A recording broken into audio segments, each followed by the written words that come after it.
Mga kapuso, patuloy pa rin nagpapaulan ang iba't ibang weather system sa bansa. Shear line ang nagpapaulan sa eastern section ng Southern Luzon na posibleng magdala ng kalat na pag-ulan sa Quezon, Laguna at Bicol Region. Northeast monsoon o hanging amihan naman ang nagpapaulan sa Cordillera Administrative Region, Cagayan Valley at Aurora, gayon din sa Metro Manila, Calabar Luzon, Central Luzon at Ilocos Region. Easterlies naman ang nagpapaulan sa Visayas at Mindanao. Bukas, asahan pa rin ang pag-ulan sa ilang bahagi ng bansa. Batay sa rainfall forecast ng Metro Weather, umaga pa lang ay asahan ng mga pag-ulan sa malaking bahagi ng Luzon. May mga kalat-kalat na pag-ulan din sa Visayas at Mindanao, kaya maging alerto sa banta ng baha at pagguho ng lupa.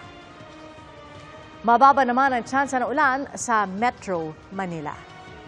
Mga kapuso, manatili nakatutok sa balita anumang oras. Mag-subscribe sa GMA Integrated News sa YouTube.